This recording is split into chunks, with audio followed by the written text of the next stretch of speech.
Good morning, everybody. Welcome. Thanks for joining us today. My name is Sira Echevarria from Biognosys, and I will be your chair today for our breakfast seminar, Shaping the Future of DIA Proteomics with Spectronaut. So please help yourself with breakfast. Go as much as you want, have coffee, and let's get started. Let me show you the agenda for today. First, I will be introducing very briefly our company and also what Biognosys has to offer in terms of software for proteomics. After that, my colleague Lukas Reiter, CTO at Biognosys, will give a very nice overview on how DIA and Spectronaut evolved together over the years. He also will mention what are the main features that came with the latest release of Spectronaut, Spectronaut 15. And after that, he will give some hints on what is next in the near future for Spectronaut 16 and beyond. After that, Brett Phinney, our guest speaker today, he's the director of the genome of the Proteomics Core Facility in the Genome Center in UC Davis. He will give a very nice presentation on how it is like to provide DIA services in an academic core facility environment, and how Spectronaut is helping make things easier for him. So first, Biognosys, really briefly. We've been leading proteomics innovation for more than 13 years by now. We have a very strong scientific foundation and a R&D-centric mindset. We are inventors and developers of unique proteomics solutions, and we also contribute to the common knowledge in proteomics, not only by authoring high-impact publications in Proteomics Journal, but also by being cited significantly. We are expanding continuously, and recently we became one of the largest proteomics facility capable of running large-scale discovery proteomics. We are present globally, and we have a pretty significant customer base. One of the main lines of products that we offer, is software, as you probably know.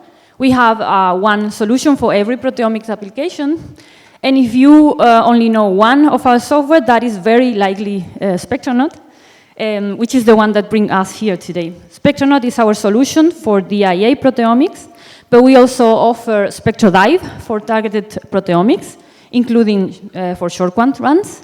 And we also have SPECTROMINE, with a focus on isobaric label quantification, and in general for analyzing data, acquiring data-dependent acquisition mode. One common thread of our software, there are 3 pillars that are common for all of them, are better performance and more scalability compared to other solutions in the market. Our products are also reliable and trusted by the scientific community. And one extra common thing to all of them is how easy they are to use and to implement with a very intuitive and very nice user interface. Spectronaut, our solution for DIA, is considered the gold standard for DIA proteomics analysis, and one of the key features that comes with it is our tool to analyze DIA data with a library-free approach, our DirectDia. The nice thing about DirectDia is that it not only avoids the need to run extra samples to make a library, but it provides results that are as good or even better, as I show here, compared to a library-based approach. Other features of Spectronaut are the relatively recently implemented solution for PTM analysis and the support for ion mobility technologies. SPECTROMINE is our solution for isobaric label quantification and in general for DDA runs. The key features of SPECTROMINE, the more characteristic thing, is that it can give you higher number of IDs compared to other solutions at a very significant less time. Another thing that we provide, well, this is thanks to our new algorithms that we include in the search algorithms that are augmented by deep learning.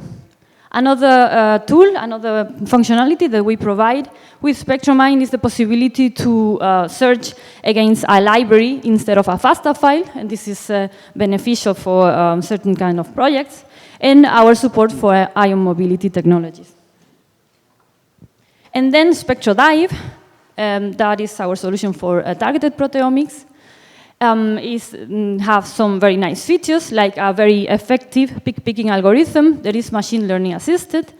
It we provide a very precise scheduling thanks to our high precision IRT calibration, and we also offer an automated FDR control for targeted proteomics.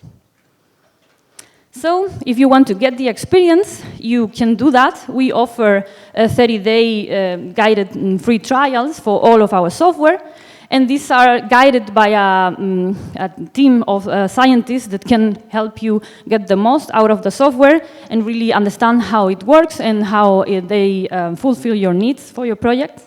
So, please go ahead and ask for one of these guided software trials if you are interested. We also offer flexible pricing to fit different budget needs. We offer discounts for bundles when you purchase more than one software. And we also have two types of licenses, annual and perpetual, again, to try to fit your budget needs. And before I give the microphone to the next speaker, I would like to remind you that there is a talk by my colleague Maximilian Helf today about the deep learning scores in the pulsar search engine. Biognosys also came to ASMS with a significant number of scientific posters. And if you want to know more about us, or you are interested in our products, our services, or just to hang out a little bit, please visit at our booth 224. And with that, I want to give the stage to my colleague, Lukas Reiter.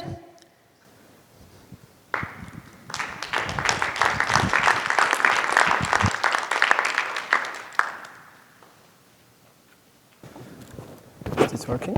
Okay. Good morning, everybody. Great to see you here. Thanks for the introduction, Zira. I'm going to talk about the journey we made with DIA and Spectronaut over the past more than 10 years.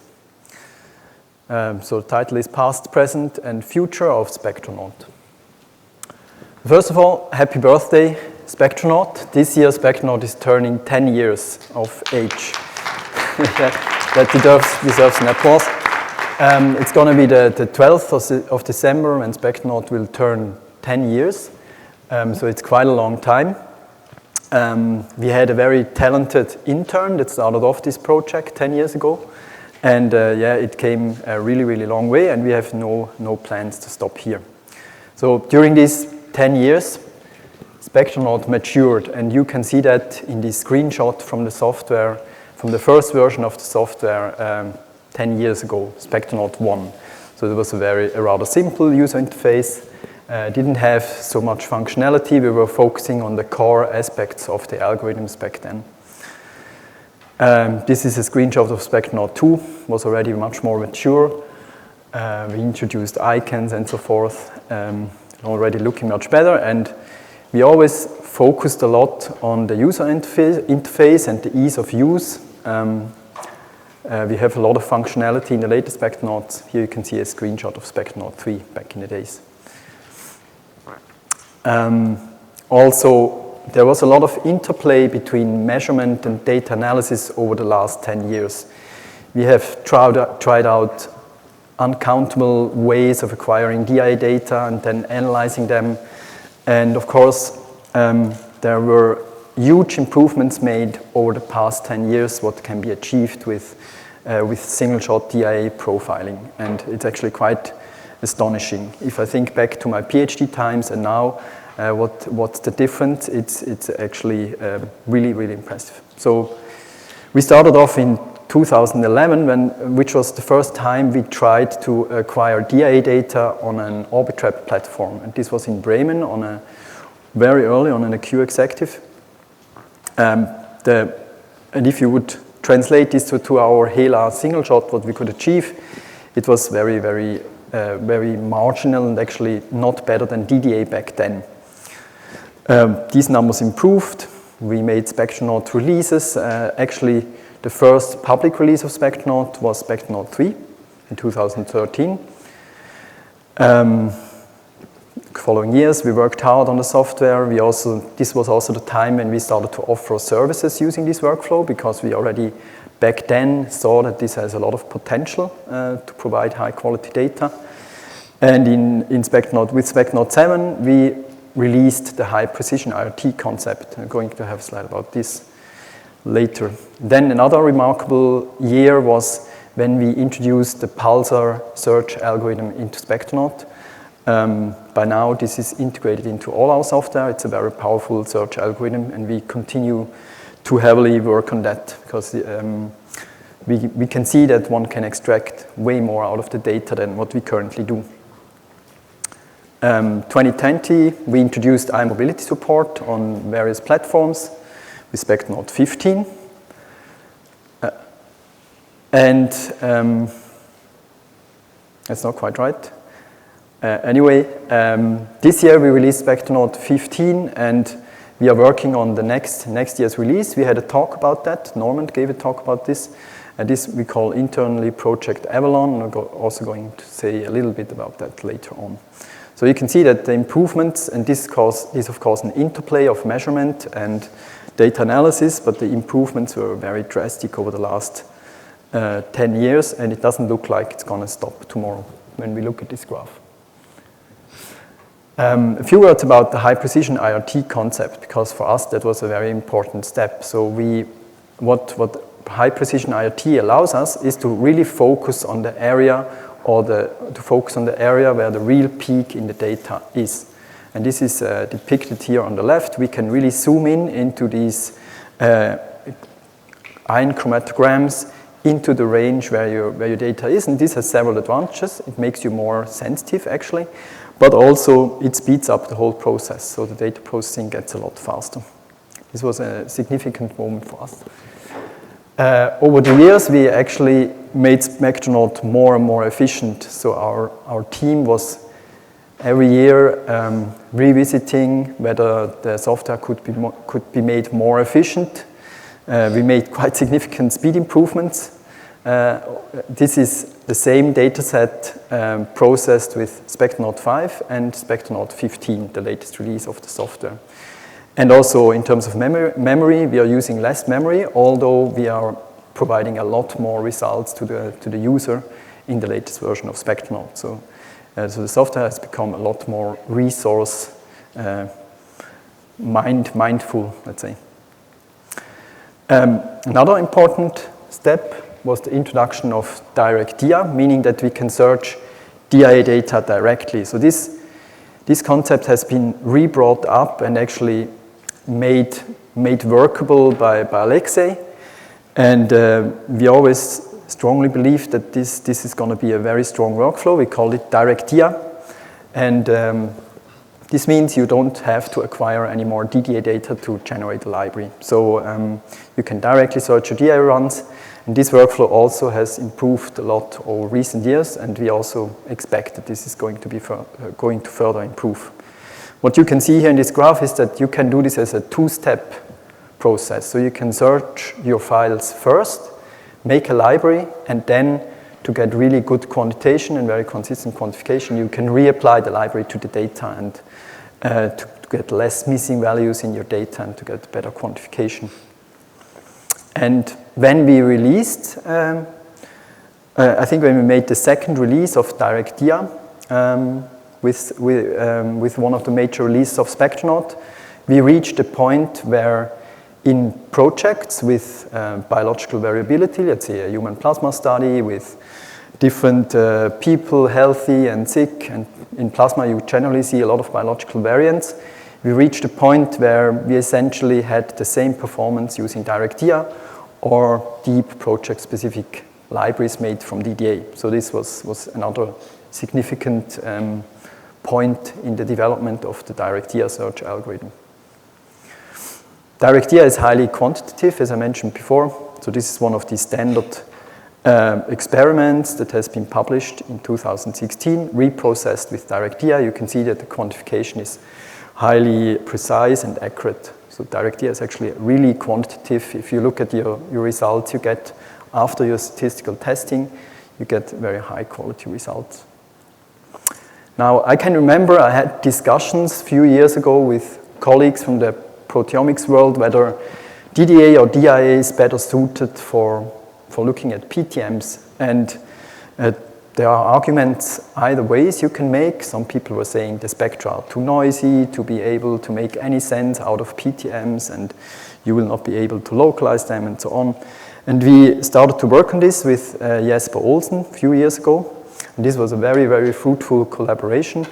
We published this then later on in 2020 in Nature Communications, and we could actually clearly show that DIA is very well suited to look at post-translational modifications.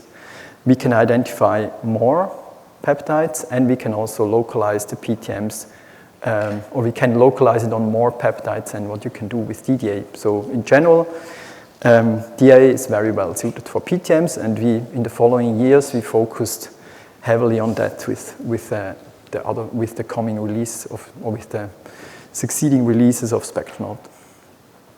By now, many people have picked this up. There have been a lot of publications using DIA for PTM work. Here, just a few highlights. And I think this is going to get more traction going forward. Now, another important aspect of our software is that we make heavy use of machine learning. More classical machine learning we have already used from the very start. But our first investigations into deep learning we made in around 2015-16, when we started to look at retention time prediction using deep learning. And we could see that there is a lot of potential using deep learning in the proteomics world. And this was, of course, a time when deep learning became extremely popular, and when there were much better tools available to perform deep learning and train your neural networks. So in the coming years, we worked very heavily in that. We first, as I said, we worked on retention time prediction. With Spectronaut 13, we are very proud of that. We were quite early in releasing a software that had already deep learning or deep nets integrated and actively made use of them. So it was quite early. We had a commercial software release using deep learning already. And then in the following years, we always improved that. So by now, Spectronaut can predict fragmentation, it can predict retention time, can also predict ion mobility. And going forward, we expect that there is many more things possible, not only on identification, but I'm going to talk more about that afterwards. And we also have a talk on Wednesday by Max that will go more deeply into that topic. Now, Spectronaut 15 release, this was this year, the 10-year anniversary release. We again could make improvements to the classical way of analyzing data, so library-based analysis or peptide-centric based analysis of the data. And we can make significant improvements on all sorts of experiments, but particularly short gradients. So short gradients are extremely information-rich. It's much harder to extract data because you squeeze all the signal into a short time frame and into less scans.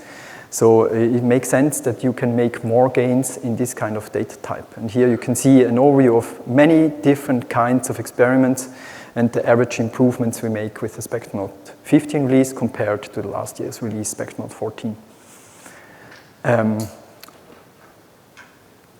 Then we also made improvements on the spectrum-centric analysis, which would be direct DIA, or what we call direct DIA. Again, we made quite significant improvements. Here it was mostly on the TOF instruments, on the Bruker instrument, where we made the biggest gains, but there are also quite significant gains in all sorts of other experiments. So again, we believe there is lots of more potential there. And this is, of course, to a large extent also related to our improved neural nets that we are using in the software. We also worked on PTMs, so the algorithms to localize PTMs were implemented a year before, but we worked on better supporting the full workflow, so being able to have PTM site reports. This is now available in Spectronaut. There's much more information that can be reported with relation to PTMs, and also thanks to our collaborators who helped us with feedback, and we had discussions with them, what would you like to have, and so on. So we are continuing to work on that. Another visualization within Spectronaut, the protein coverage plot. Now you can see the PTMs here, so you have more information available. Again, we think how the user interacts with the software, and that you get fast readouts that are graphical. That's very important to make sense out of the data. Now, coming to the future, Spectronaut 16, that is going to be released next year. We had a presentation here about Project Avalon, how I call it here. Project Avalon is about improving our peptide centric way of data analysis. The team is heavily working on that. We improved again the machine learning part here. We are continuing to work on that. And again, we could make quite significant improvements in all sorts of experiments, but again, it's more the shorter runs where we make the biggest gains, as you can see in these graphics here, comparing this year's release, Spectronaut 15, to next year, also to what is going to be next year's release, Spectronaut 16. And Spectronaut 16 and beyond, try to depict this a little bit here. What are certainly focus areas for us is everything related to machine learning and deep learning, but we will focus not only on identification, but also more on quantification going forward. We think there's lots of potential there, and we will certainly intensify quite a bit our activities in this area. But also PTMs, we want to support people working with PTMs. We also work with PTMs in-house, so that's also important for us.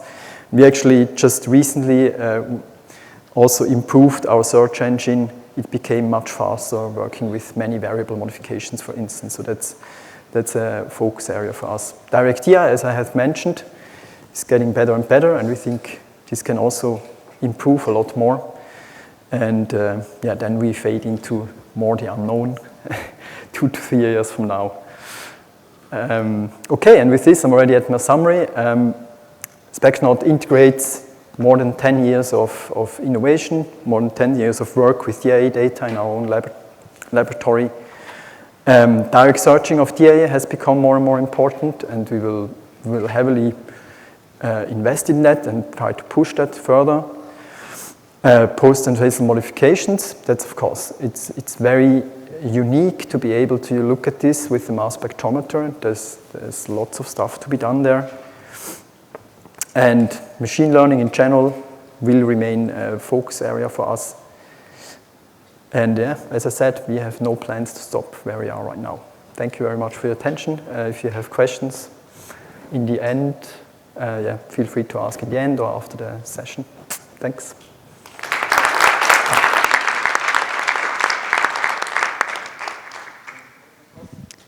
To thank my team. Here you can see the whole R&D department, and of course, particularly the bioinformatics team. It's great to work with them. And thank you.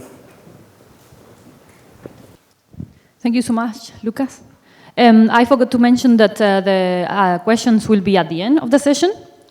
Thank you. So now I would like to give the microphone to Brett Phinney, our guest speaker. He will give a talk about how he gives DIA services in an academic core facility. He has plenty of experience working in a core facility, so I'm looking forward to hearing his talk. And again, please hold your questions. They will be answered at the end of the session. Thank you. All right. Okay, thanks everybody. Thanks for coming out so early to have breakfast. Thanks for inviting me. I'm Brett Phinney. I'm from the UC Davis Genome Center Proteomics Core. I'm here to tell you guys how I use Spectronaut in my core facility and some improvements we've made in throughput and data analysis because of Spectronaut. So I'm happy to have questions, so just please ask if anything strikes your fancy. Okay. So we're going to talk about Spectronaut and DIA in academic core facility. So We're part of the UC Davis Genome Center. It kind of made the news a little bit over the last year that the Genome Center has done over 1 million COVID tests over the last year. I think we're one of the most tested places on Earth. So like the people, I sit right next to them, so the testing is done in the lab next to mine. And they kind of tell me UC Davis campus is the most safest place in the entire world because like we're just tested so often, and it's all free, and it's all supported by some mysterious benefactor in the Bay Area that remains anonymous, but it's great. So that's kind of what we're known for. I'm in the proteomics core. We're next door to the DNA people. This is kind of a picture of my lab. So you could kind of see it's not a big lab, but we have a Lumos and a timsTOF, and there's the 480 and a Q-Exactive, and we kind of keep busy for the amount of space we have. So. Okay, so we're at a core facility. We're at UC Davis. We're kind of like an agricultural, we're not really a medical school. UC Davis does have a medical school, but it's in Sacramento, which is like 20 miles away. So most of the work we do is non-human organisms. So here's some of the kind of things we've done in the last year or so. We do a lot of human hair and skin and finger marks. So we could identify people from their skin, and Glendon's over there who'd be glad to answer questions on that. He's one of our favorite collaborators. We've worked on grape sap. We have a big project on bull sperm. We do yeast and beer. My next talk after this is going to be in the foodomics, where we're going to present the beer study we've been doing over the last year. We do egg whites, all sorts of bio-ID proximity experiments.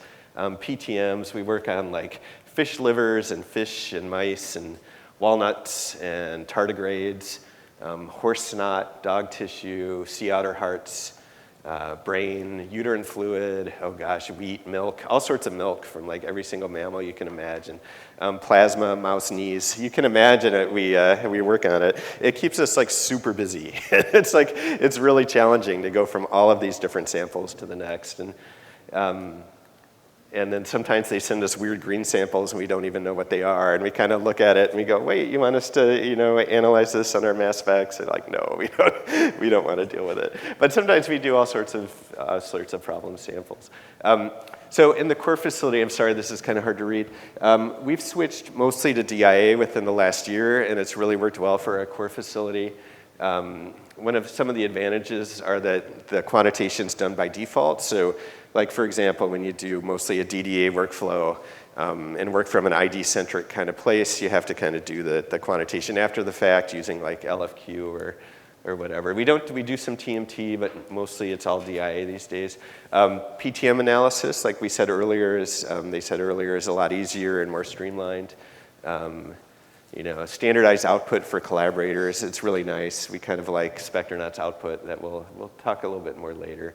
It tends to be in my lab about 20 to 40% more sensitive than DDA. So once we switched from a DDA workflow to a DIA workflow, we saw a big jump in sensitivity. It's easier to do shorter runs, so a lot of my talk today will be about the shorter runs we're working on. And it's easy to deal with samples like serum and green tissue and stuff that's predominated by a large number of, like a small number of proteins that predominate most of the protein in the sample. So it really works a lot better than that. So we do a lot of, samples that may have rubisco. We do some, serum and plasma, and DIA obviously works a lot better for that. So we've tried a lot of other DIA options over the years, scaffold DIA, which I like. Diane in going into Skyline's a good option. Skyline, MS Fragger, and Skyline. There's a new version of MS Fragger that looks very nice. And these are the kind of the workflows we've tried. Some of the things I like about Spectronaut and why we switched over to it in the core, you can leverage a lot of shared knowledge in a core facility, which is really nice. So like, for example, we have someone coming in doing mouse livers, and we could build a library on mouse livers using their data, and then 6 months later or 3 months later, we have another person come in that does mouse livers. We could kind of use the libraries over and over again. So I would kind of encourage people to think about that, especially in a core facility. It really makes it nice. It's kind of like, this is what a core facility's for. It's like a shared knowledge kind of laboratory where you can take knowledge from different labs, put them together, and make everybody's data better, and that I really like about it. It's very easy to use, so if you have a lab with different levels of skill in it, it's really easy to have people up and running really fast, especially with Spectronaut. Built-in deep learning is nice, so like other options, you have to like download data, for example. Diane has it built in, but I really like the deep learning built into Spectronaut. You know, it works seamlessly with both our Orbitraps and timsTOFs, so that's really nice. So if you have multi-platform laboratory, it works really nice with that. It's really nice at just smart at working. So you put the samples in, and usually you can figure out what needs to be done. There's some things that I think could be improved, like the viewer could be a little easier to get. You know, it causes like bottlenecks in the lab. Like, you know, we only have one computer Spectronaut's on, and sometimes people like fight over it. So that's kind of like an HR problem. Like, you don't want your laboratory fighting over Spectronaut, but that's how much they like it. They'll actually fight over using it. So anyway, we have seen some improvements between 14 and 15 with diaPASEF data. This is kind of an example of a COVID project we've been working on on COVID nasal swabs. And this is the data we searched with 14, and you can see that here. And then we went and redid it with 15. And you see a good deal of jumps between peptides and proteins IDs. It went from, this is diaPASEF data, so this is the timsTOF stuff. So it goes from like 35,000 to you know, 45. So a good decent jump. And this is from the same data. So that's kind of what I like about DIA is that it's always getting better. So, you know, you analyze your data 1 year and the new version comes out, you analyze it again, and the data's, you can jump by like 20, 30%, which I really like. We don't run it on anything fancy. We just, well, it's sort of fancy, but it's not really fancy. It's like a computer you can buy off the shelf. I think we bought it from iBuyPower. It's a Threadripper computer. It cost a couple $1,000s. It does have 128 gigs of memory, but besides that, it's a pretty standard off-the-shelf computer. So we don't run it on anything really fancy. This is our DIA workflow in the labs. Usually we digest samples with S-traps, which I really like, and that are really good in a core facility. And we also we recommend kits like EasyPep and the PROTEOMICS stuff. We run it on either our 480 or our Lumos or our timsTOF, and it's all done on DIA. Methods we currently use, diaPASEF. If you have a 480, I would really check out using Boxcar. Like, it was really surprising how well that worked. Like, I didn't expect it to work really well at all. But for whatever reason, when you put it in Spectronaut, they did a really good job of processing it, so it actually works really, really well. I have some numbers on some Google Sheets you guys can look at. There's actually a link in the talk. And what I really like about Spectronaut 15 is the export all function. So it's kind of hidden, but there's this little function called export all, which will save all of the reports, the S&E file, all the log files in one directory. And then you could just zip it up, give it to the collaborator, and they have a record of everything you've ever done. So it's really nice. And it's nice for me because I could come back like 3 to 6 months later and look at it and like, oh yeah, that's exactly what I did. So it's great for people who don't take really good notes like I do. The other thing that I really like about it is you can export the report and go right to Simplify. So Simplify is another product which I really like. It's from Proteofy, the people that do the S-traps. So it makes it really easy for biologists. So one of the complaints I sometimes get with Spectronaut is that the viewer is pretty complex, especially for a biologist, right? So like, you have the same problem with Proteome Discover if you guys have ever used it. But you know, biologist doesn't know what a transition is. They don't know what an IRT is. They like, kind of look at those graphs and go, what the hell is this? So like, it's nice to make it really easy to export to biologists. So it's a really good solution for that. So I have a custom report that goes right into Simplify, and Simplify, upload it, and it's a nice workflow.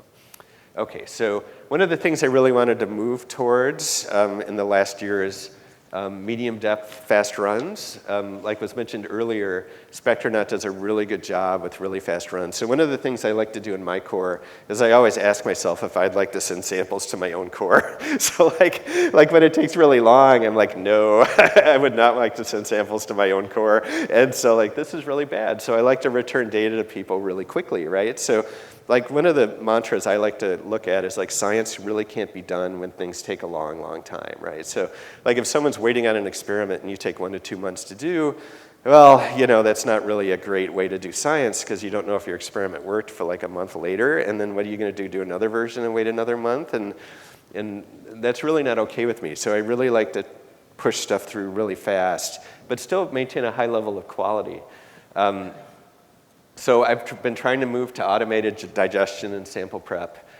We try to shoot between 3,000 and 5,000 proteins in about a 25-minute gradient using diaPASEF, and it seems to work really well for most samples.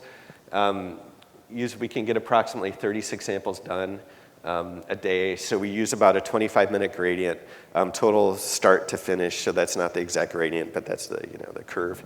And we have about a 14-minute overhead with loading on the trap, equilibration, et cetera. So it's about a 35-minute, 40-minute sample to sample inject, and we could do about 36 samples a day. If we do 36 samples a day, I could lower the cost to maybe $50, depending on who's sending me the sample and how much overhead they want to charge. And this could be a lot of revenue for a core facility, right? So if you're pushing through 36 samples a day, even if your machine's broken a good deal of time, you can still generate a lot of revenue, right? That's almost like 1.4 thousand USD a day you could bring in for a core facility. If you really churn these samples, get a lot of samples in, digest them really quickly and robotically and push them through your instrument, it's like a win-win for everybody, right? It's good for the core, you bring in revenue to support your instruments and your people. It's good for the scientists because they get the results back quickly. And it's good for everybody because we can get a medium depth in like a really short period of time. So like, for example, like compared to a 90-minute run, this is great. We could run like 3 times as much samples. So why we do this at UC Davis is I run a lot of things that generate a tremendous amount of samples, like large breeding nurseries for plants. They could generate hundreds and hundreds of varieties of different, like chickpeas and lettuce and carrots, and they want to know what the protein differences are on these different varieties because they all grow different, right? Genetic studies, animal studies, we do a lot of sperm and plasma and tissue. Those can generate a large number of samples. Forensics, archaeological applications, Glendon's over there if you want to talk to him about that. And clinical applications, the typical serum, plasma, CSF stuff. So this is kind of the diaPASEF we use. So this is all data presented that are done on our timsTOF. It basically uses a dual-trapped ion mobility instrument where the ion mobilities kind of sync to the quads. So as the higher molecular weight, the ion mobility is correlated with molecular weight, as you can imagine, because the larger something is, the more surface area it has, and it'll go through the timsTOF.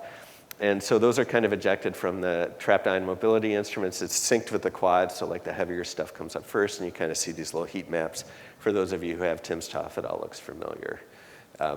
This is kind of the original method we did for the short runs, and we kind of either standardize everything on 50 to 200 nanograms of K562 from Promega. These are kind of the windows, the original method we used. So you got the M over Z on the bottom and the ion mobility, and you're kind of looking at it at the top, and the heat map is kind of the intensity. So these are kind of the ion mobilities windows we originally used.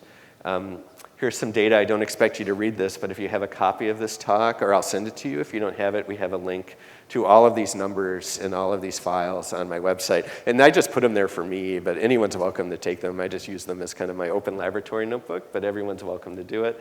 I look at it. So we've kind of tried to optimize runs looking at 25 minutes, 45 minutes, 60, and 90. Our Bruker LCs are a Bruker nano-elute. We have a thermo 5mm trap. The secret to this, I think, is we use these new PepSep columns, which I love.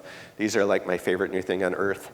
So these are 150 micron columns by 25 centimeters, so really fat, right? These are really big fat columns, but they're very long too. They're not very long, they're 25 centimeters, but they use 1.5 micron beads, and we push these through at a tremendous flow rate. So I'm flowing at like 800 nanoliters a minute through a 25 centimeter column, but because it's only 150 microns, it's only 400 bar, which is pretty nice for the nano-elute. The nano-elute gets kind of wonky as you get higher in pressure. But these are this is the data I'm going to show you today. So, very easy to reproduce if you have the same equipment. These are the kind of numbers we're getting.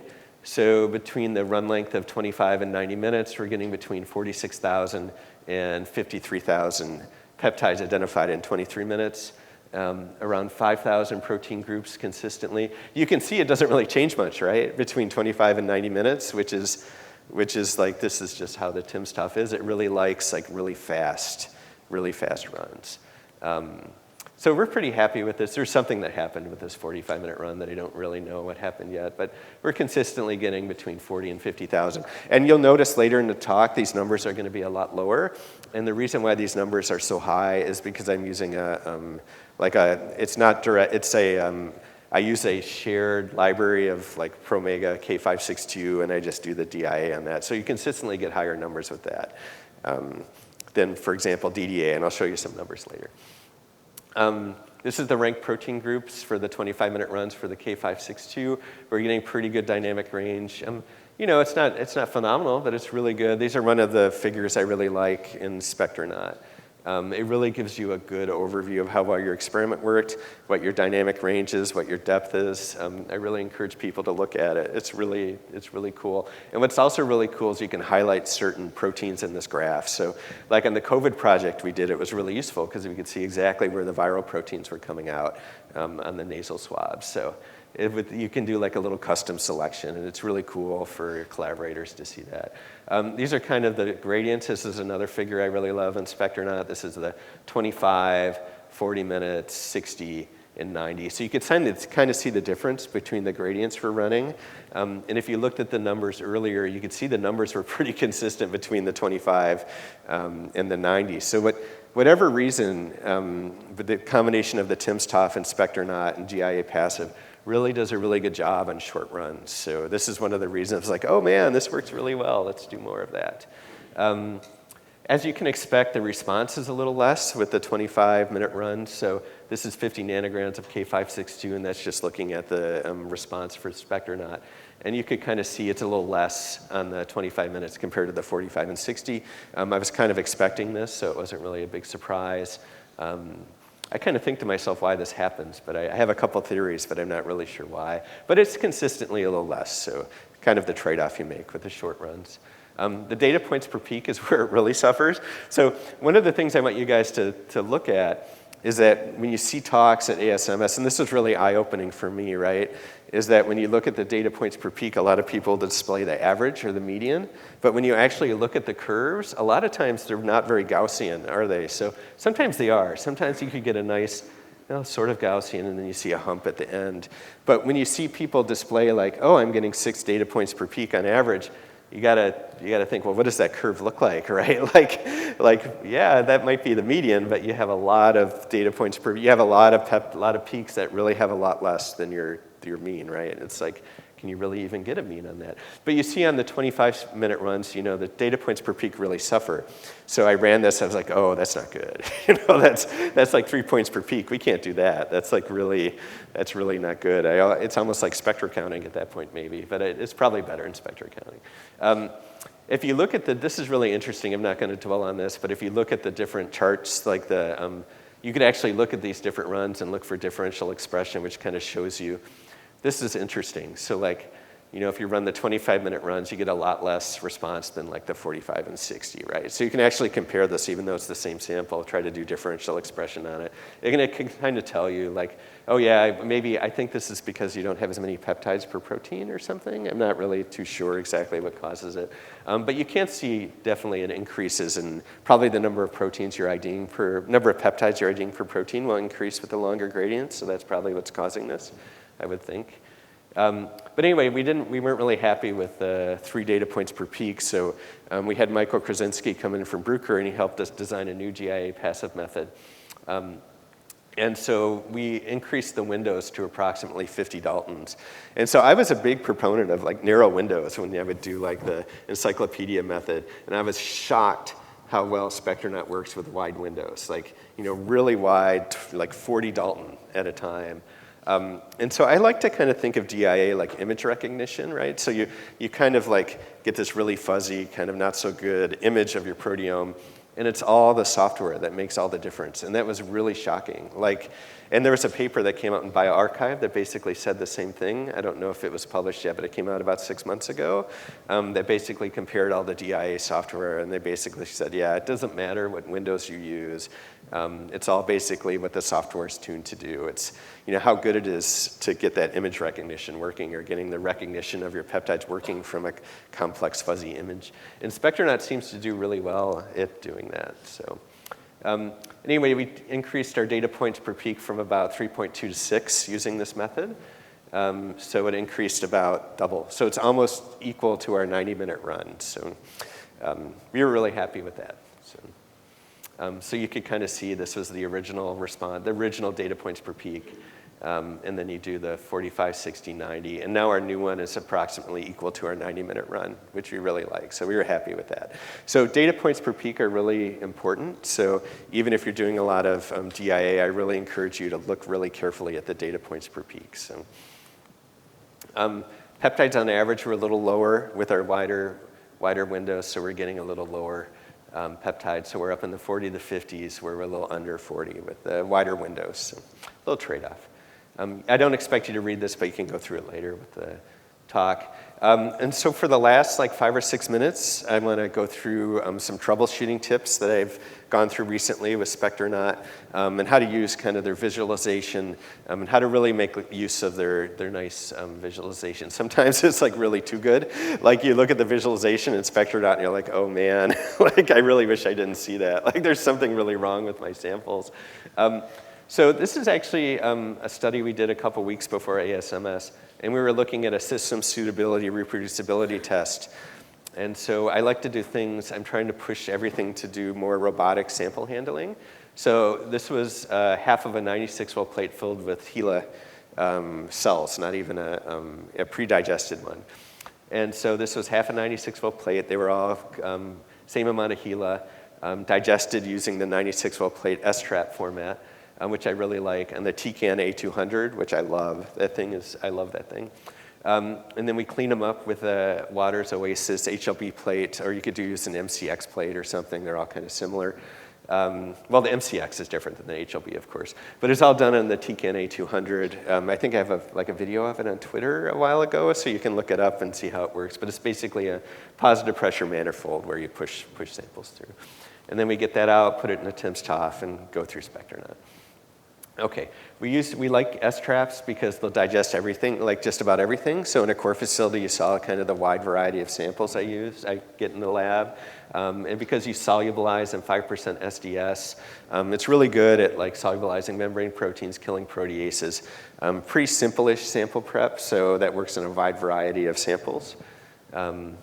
Anyway, and it's kind of cheap, so it's kind of inexpensive. So we ran all this through Spectronaut, timsTOF using our SupaFast method. You could kind of see the response. It looks really well. I removed 3, by the way, that had autosampler inject failures. So out of 40 or 90 runs, I kind of expect the autosampler to screw up 2 or 3 times. So I've removed those. It looks very consistent over the entire number of samples. Digestion looked really good, so very specific. Protein IDs are more or less consistent, except for this one, and I really don't know what happened to that one, even though the response, the tick looked fine. For whatever reason, there were less proteins ID'd in this sample, and I don't exactly know why. But they were more or less consistent. I used an external K562 control, so instead of doing the digested HeLa cells, I used an external Promega control. I really like the Promega control compared to the Thermo one. And you can see over the course of the experiment, the peptides were pretty consistent. Proteins were very consistent over the entire run of the experiment. You've probably seen talks like this today, not today, but at ASMS where they show similar figures, right? And so I want you to pay attention to how consistent this is and how very little information it actually gives you. So I was very shocked at how consistent this experiment seemed to be, but it really wasn't. The dynamic range looked good for these, so you're seeing we're getting a little more dynamic range than I showed you before, but it looked pretty decent. The ticks looks okay. You can see there's some instability at the beginning, but these are all 46 runs overlaid on each other. You can see at the beginning of the run, we have a little instability between runs, and we're trying to kind of fix that for the next variety. I looked at the correlation plot. So this is an option that's not turned on by default in Spectronaut, so I kind of like to turn this on, and it doesn't really take too much time. But I could see some patchiness between the samples, and these are supposed to be exactly the same sample, right? So that kind of concerned me. The CVs were kind of what I expect for cells, so Usually I like to shoot between like 7 and 14% CVs for a digest of a cell lysate. These can be a lot higher. So if you look at like tissue, for example, or other samples, it can get up to like maybe 40%, depending how good you do on your sample prep. So one of the things I want to try to shoot for is if we try to do things more in a robotic, automated fashion, maybe the consistency will be a little bit better, is what I'm hoping. I actually think a human can do a better job than a robot, but I don't think a human can do it consistently good through the entire experiment. But I think a human can do it better, but not consistently better. Okay, data points per peaks were what I expected, about 6. This was actually a nice shaped curve, so it was better than before. But you can get an idea, like there's some that are, all the way up to like 20 or 30 and some that are only like 10. So it really depends on your chromatography and your gradient. But that's something to keep in mind, right, when you see that presented at ASMS, is that, oh yeah, our average data points per peak were 6, and you have to ask, well, what did the curve look like, right? It's like, you don't get as much information as you should by just quoting the average. It's really important to view that curve, because it's just a median, right? There are definitely a few outliers. If you look at the heat map, and you can see this is probably that one at the end that really didn't look very good. Okay, so one of the things I wanted to ask myself is that, so we did a whole plate, half a plate of HeLa cell digest, and hopefully they're going to be consistent, right? Because you saw the external controls, and it looked flat, right? You wouldn't think, oh, this experiment worked great. So one of the things I wanted to ask myself is, what if I defined each column as a condition? So this is really easy to do in Spectronaut, right? So you basically right-click and you hit settings, and you could define the conditions after the fact. And this is great for collaborators, because they could go in, define the conditions however they want, and look at differential expression in different ways. So what I wanted to do was say, hey, what if I defined each column as a condition? And so we'd have an N of 8, which is a pretty high replication rate for an experiment. So usually I don't have people giving me more than 8 samples. So the N is quite high. Yeah, and you can see what happens, like it clusters by column, right? So like this should not happen. And when I looked at the PCA, I was like, whoa, this is not very good. And so each one of these is a different column on the plate, right? And so if they were very consistent across the whole experiment, you would expect these to not cluster like this. But they actually did. And my main take home of this is that K562 external control did not tell me anything, right? So like the normalization in Spectronaut didn't fix this. The K562 external controls looked entirely consistent, yet I'm still getting clustering by columns in the plate. And I think I have an idea why I did that, why this happens. And I don't think it has anything to do with the TCAN or the 96-volt plate format. I removed single protein hits, and it's still clustered by column, right? So that's not very good. These are supposed to be entirely the same. And if you look at the first principal component, it's not small. I think it was like 20% or something.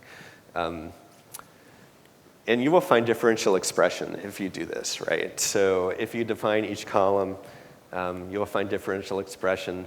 Run order doesn't explain it, so you actually see some proteins going up from column 1 versus column 5, which I don't understand. So if you expect the instrument to degrade in performance over time, you would expect it to go down. And I'm going to have to, I'm kind of running late. 8, is that when we were supposed to finish? 8 o'clock? Anyway, I think it's 8 o'clock. So anyway, I'm finding a lot of differential expression that's interesting. If you look at the volcano plot, you would think, whoa, these are really different. So I'm finding a lot of differential expression that really isn't differential. And what's causing this differential expression? Like, frankly, I have no idea. But one of the things I did do was I did washes between each of the columns, because they don't like to run washes all the time because they take a lot of time. So maybe the washes kind of knocked the proteins off the column, some of them, and the column like regenerated, and now that's causing the differential expression and the clustering. So like my take home today is that a lot of these QCs you see, especially at ASMS when they look at like protein IDs and proteins that are consistent, doesn't really tell you all you need to know, right? So like everything looked consistent between this experiment, yet I was getting differential expression between the columns. And I shouldn't, because it's all the exact same sample. So you really have to think about what are good QCs and what aren't. And you really have to randomize everything, not just the run order, but randomize things before you digest them, especially if you're doing things robotically. be careful about how you do your washes. Look at your data in different ways, right? I find it really easy to self-deceive in proteomics. So like we were finding a lot of differential expression, yet these were the exact same sample. And so everything you find that's differentially expressed, and Glenda and I were talking about this the other day, obviously should be confirmed or matched with biology, because you may just be looking at chemistry instead of biology, right? So you may just be looking at the sample degrading in the plate, or your instrument run order affecting sensitivity or something. So everything needs to be confirmed biologically. System suitability testing is important. So it's important to see how consistent you are with the same experiment over time. And that's kind of it. Anyway, I kind of rushed through this. I know it was a lot of slides. And anyway, I thank you for coming to the breakfast talk today and waking up so early. All of this stuff is available online if you want to see all the data files associated with this. All my numbers are all on my spreadsheets online. So you could all get to them or ask me and I'll send them to you. So anyway, thanks everybody.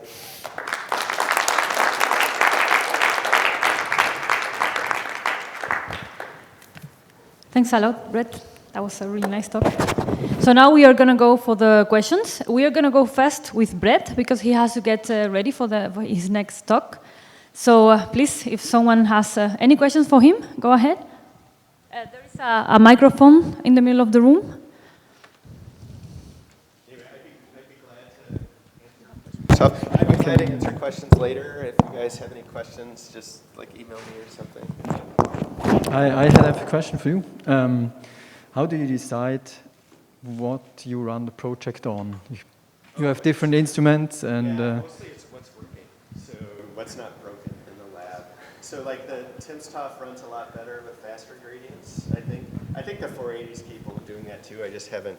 The 480 is probably capable of doing that too. I haven't just optimized it. But for high throughput work, it's all run diaPASEF on our timsTOF. Other stuff's done on the 480. It's basically what's not broken at the time is what we use. So, yeah, that's about it. Yeah.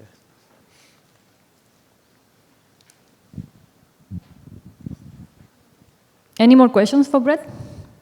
Lukas stole my question, so. Okay, so we go on with a question for Lukas.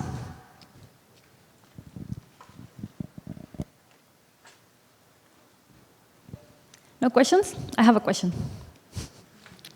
I wonder, so it is very nice to see how important is deep learning and machine learning right now in everywhere in our software. I wonder how much you were expecting that and how risky it felt to invest in this before you knew it would work. Well, we only started to invest heavily once we were quite convinced that it would pay off. So, and this was quite early on, actually. So that deep learning is a really good match for this complex mass spec data. Yeah, thanks. Okay, thanks everybody, and wish you a great day at the conference.